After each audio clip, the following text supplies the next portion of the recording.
자, 토스 테크 블로그인데 소개해 드리겠습니다. 제가 쓴 글이 아니에요. 네, 토스에서 근무하고 있는 헤드 프론트엔드 개발자분이 작성하신 블로그인데 좋은 글이라고 생각이 들어서 공유 드리겠습니다. 이게 토스에서 리액트 네이티브를 전면적으로 사용하고 있다가 아니에요.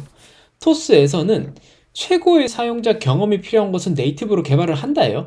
근데 매일매일 실험으로 제품을 개선하는 제품은 리액트 네이티브 또는 웹뷰로 구성을 하고 있다는 거예요. 네, 적재적소 상황에 맞게 리액트 네이티브를 쓸 때도 있고 웹뷰를 쓸 때도 있고 네이티브를 쓸 때도 있다는 거예요. 토스는 2022년 6월부터 2년 전부터 리액트 네이티브 기술에 투자를 하고 있다는데요. 뭐 이유가 있겠죠. 밑도 끝도 없이 투자하고 있진 않을 거 아니겠습니까?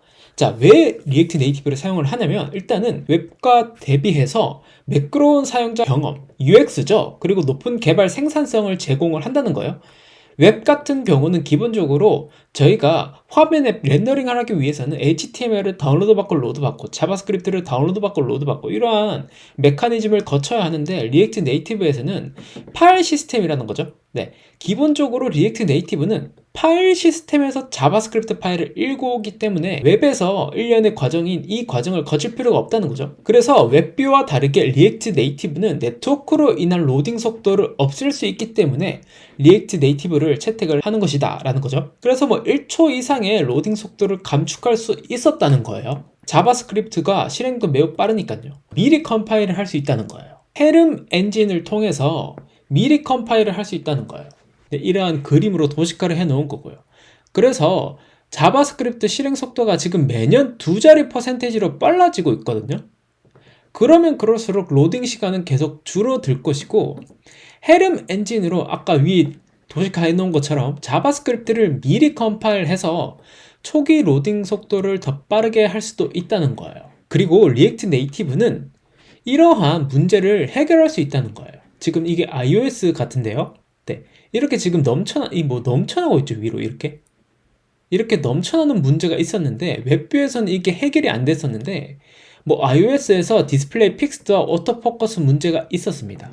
또 안드로이드에는 뭐 이런 식으로 이거 이러면 안 되죠. 어플이 이러면 안 되죠. 웹뷰에서는 이런 문제가 있는데 리액트 네이티브는 자유도가 높기 때문에 이러한 문제를 깔끔하게 해결할 수 있다는 거예요. 리액트 네이티브는 렌더링을 하는 것과 다르게 빨리 프리 컴파일링을 해가지고 배포를 할 수 있어서 빌드 속도도 빠르다는 거예요.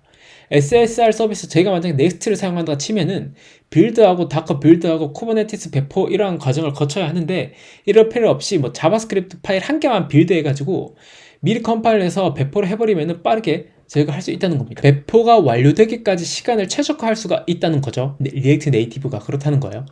마지막으로 네 번째 이유는 코드의 복잡도를 낮출 수 있다는 거예요. 토스는 서버 사이드 렌더링 서비스가 100개가 넘는다고 합니다. 토스 서비스가 100개가 넘는다고 하는데 서버 사이드 렌더링을 이용을 하면은 기존의 클라이언트 사이드 렌더링 접근보다 로딩 속도는 개선할 수 있지만 유니버셜한 코드를 작성을 해야 합니다. 이게 좀 복잡하다는 거죠. 네, 이 두 가지 환경을 모두 고려해야 한다는 거예요. 이게 복잡도가 올라간다는 거죠. 반면에 리액트 네이티브를 이용하면은 클라이언트에서만 실행되는 경우만 고려하면 된다는 거예요. 이게 마지막 이유라는 거죠. 크게 네 가지로 정리를 할 수 있겠네요. 첫 번째 이유는 웹과 다르게 JS 로드하는 속도가 빠르다. 두 번째, 미리 컴파일 해가지고 속도가 빠르다. 세 번째, 이러한 문제를 해결할 수 있다. 네 번째, 복잡도를 낮출 수 있다. 이러한 이유 때문에 리액트 네이티브를 토스에서는 1년 6개월 동안 리액트 네이티브를 조심스럽게 확대해 나가면서 토스에서 실제로 가칭을 제공하고 있는지 실험을 한다는 거예요. 그러니까 급진적으로 뭔가 바로 서비스를 리액트 네이티브로 다 만들지는 않고 점진적으로 이렇게 도입을 해보면서 실제로 가치를 제공하는지 확인한다는 거예요. 토스 같은 경우는. 그래서 실제 토스에서 혜택 탭이라는 거 있지 않겠습니까? 리액트 네이티브로 운영한 첫 번째 서비스라네요. 그래서 로딩 속도를 아까 헤름 엔진을 통해서 1초 이상 감축을 한다고 했죠. 그리고 웹뷰에서 어려웠던 부분, 아까 디스플레이 픽스드나 오토포커스 같은 경우를 깔끔하게 해결을 했다는 거예요. 그래서 이것과 더불어서 리액트 네이티브 서비스를 다수 런칭했다는 겁니다. 네, 그렇다는 거죠. 그래서 리액트 네이티브는 점진적으로 확대를 해나갈 예정이라네요. 어떤 개발 환경을 만들어가고 있을까요? 마이크로 프론트엔드 아키텍처를 다루고 있다는 거예요. 독립적으로 서비스를 만들고 있다는 거예요. ABCD라는 화면이 있으면 ABCD가 연결되어 있는 게 아니라 각각의 화면마다 각각의 서비스마다 독립적으로 서비스를 운영하는 게 마이크로 서비스 아니겠습니까? 그러한 방식으로 개발 환경을 채택을 했다는 거예요. 그리고 토스에서는 이게 마이크로 서비스라고 했죠. 서비스마다 리액트 네이티브 뷰가 나누어져 있다네요. 그래서 서비스 화면은 각각의 서비스 화면이 독립적으로 실행이 돼요. 다른 화면에 영향을 주지 않는다는 거예요. 화면 하나가 뻑간다고 해가지고 다른 화면에 연결되어 있지 않다는 겁니다. 그리고 필요한 자바스크립트 파일만 동적으로 로드해서 실행하는 형태라는 겁니다. 그래서 구체적으로 말씀드리면 토스에서는 리액트 네이티브 뷰를 그리기 위해서 쉐어드 번들과 쉐어 서비스 번들을 나누어서 실행을 한다네요. 그리고 리액트 네이티브에서 이건 저도 사용을 해봤는데 메트로로 빌드하면 엄청 느려요. 네.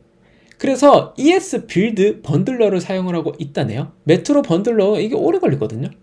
그리고 트리 쉐이킹을 지원하지 않습니다. 이 정확하게 뭔지 전 모르겠어요. 트리 쉐이킹이. 그리고 캐시를 리셋하지 않으면 일관적인 동작을 보장하기 어렵기 때문에 어렵다는 거예요. 메트로를 통해서 빌드를 하면은.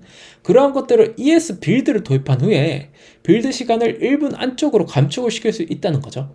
네. 그래서 리액트 네이티브인 미래는 밝다라는 거죠. 그리고 유명 채팅 앱인 디스코드에서도 리액트 네이티브로 iOS, 안드로이드를 만들었다는 거죠. 그리고 오피스 앱이나 샤파이, 아마존 같은 사례도 있다는 거예요. 그리고 최근 메타에서는 코드 베이스로 리액트와 리액트 네이티브를 연결하려고 하는 비전도 제시했습니다. 계속 주기적으로 지금 개발을 하고 있고 최신화를 하고 있다는 것이 뭔가 안정감을 주죠. 네, 그것도 리액트 네이티브를 채택한 것 중에 일환이겠죠. 네, 이 정도 설명드리겠습니다. 감사합니다.